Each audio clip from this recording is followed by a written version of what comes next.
کہانی شروع ہوتی ہے جب نانا جان راہا کے پاس آتے ہیں اور وہ راہا سے آ کے کہتے ہیں کہ میں نے ایک فیصلہ کیا ہے۔ لہجہ بہت سنجیدہ اور فکر مندانہ انداز ہوتا ہے۔ تو بات یہ ہے کہ راہا کہ میں چاہتا ہوں کہ تمہاری شادی کر دی جائے، کیونکہ ایک نہ ایک دن ہر لڑکی کو اپنے گھر جانا ہوتا ہے۔ یہ سنتے ہی راہا کے دل کی دھڑکن تیز ہو جاتی ہے اور اس کے پیروں تلے سے زمین نکل جاتی ہے۔ پھر نانا جان راہا سے کہتے ہیں کہ لڑکا تمہارا دیکھا بالا ہے، تم بہت اچھے طریقے سے جانتی ہو اور ہو سکتا ہے کہ وہ لڑکا تمہیں پسند بھی ہو۔ یہ سنتے ہی راہا کے دل میں ایک خوشی کی لہر دوڑ جاتی ہے، اس کی آنکھوں میں امید جاگتی ہے کہ ہو نہ ہو نانا جان بات ارمان کی ہی کر رہے ہیں۔ پھر نانا جان ایک ایسا انکشاف کرتے ہیں جسے سن کر راہا کے سر پہ بم پھوٹ جاتا ہے، اس کے پیروں تلے سے زمین نکل جاتی ہے۔ نانا جان کہتے ہیں کہ میں نے تمہارا رشتہ زریون کے ساتھ کر دیا ہے۔ راہا یہ سنتے ہی حیران ہو جاتی ہے، اس کے پیروں تلے سے زمین نکل جاتی ہے۔ وہ سوچتی ہے کہ زریون اور بطول ایک دوسرے کو پسند کرتے ہیں، میں ان دونوں کے بیچ میں کیسے آ جاؤں؟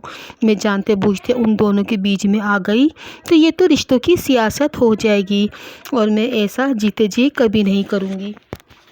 پھر نانا جان راہا سے کہتے ہیں کہ دیکھو بیٹا، میں چاہتا ہوں کہ میری آنکھیں بند ہونے سے پہلے تم اپنے گھر کی ہو جاؤ، کیونکہ میری زندگی کا تو کوئی بھروسہ ہی نہیں۔ تو راہا یہ سن کے نانا جان کے گلے لگ کے کہتی ہے کہ نانا جان مجھے آپ کو چھوڑ کے کہیں نہیں جانا۔ اور راہا نانا جان کو ہمت کر کے یہ بھی بتاتی ہے کہ نانا جان مامی کچھ اور سوچتی ہیں، لیکن نانا جان اپنا اٹل فیصلہ سناتے ہیں راہا کو کہ ہم بڑوں نے فیصلہ کر لیا ہے کہ زریون ہی تمہارا شوہر ہوگا۔ اور راہا کو حیران و پریشان چھوڑ کے وہ اپنے روم میں چلے جاتے ہیں۔ راہا کو ایک ایسے فیصلے کے ساتھ جو اس کی دوستی، اس کی محبت اور اس کا گھر توڑ سکتا ہے، لیکن اصل دھماکہ تو ابھی ہونا باقی ہے، کیونکہ زریون کا باپ پاکستان آنے والا ہے اور اس کے آتے ہی ایک ایسا راز کھلے گا جو سب کو ہلا کے رکھ دے گا۔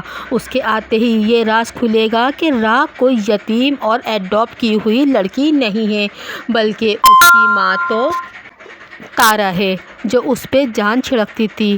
راہا کوئی باہر کی نہیں، وہ اسی خاندان کا چشم و چراغ ہے، اسی گھر کا چشم و چراغ ہے۔ سوچئے جب راہا کو اصل حقیقت پتہ چلے گی کہ اس کی ماں تارا ہے، جس بات سے وہ اتنے سالوں سے انجان رہی، تو راہا کا ری ایکشن کیا ہوگا؟ اور دوسری طرف بطول، کیا وہ اتنی آسانی سے راہا اور زریون کا رشتہ ہونے دے گی؟ اور آسیہ، وہ دیکھتے ہیں وہ کس طریقے سے راہا سے دشمنی نکالتی ہے۔ کیا بطول اور آسیہ اتنی آسانی سے راہا اور زریون کا رشتہ ہونے دیں گے یا پھر کوئی ایک نئی چال چلیں گے؟ آنے والی قسط بہت سنسنی خیز ہونے والی ہے، آنے والی قسط میں آپ نئے نئے انکشافات دیکھیں گے۔ تو ناظرین، ماں ڈرامہ صرف اب ایک کہانی نہیں رہا، بلکہ اس کہانی اور ہر کردار کے پیچھے ایک نئی کہانی چھپی ہوئی ہے، ہر ایک ڈائیلاگ میں پوری کہانی چھپی ہوئی ہے۔ یہ ڈرامہ اب رشتوں کی تجارت بن چکا ہے۔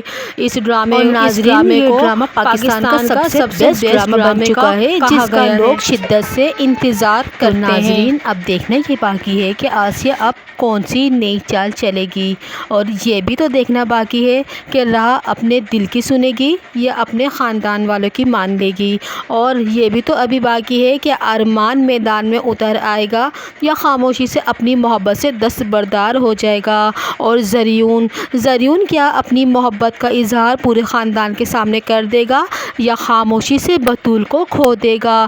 ناظرین، یہ سب جاننے کے لیے جڑے رہیے اس ڈرامے سے اور جڑے رہیے میری ویڈیو کے ساتھ۔ اپنا بہت سارا خیال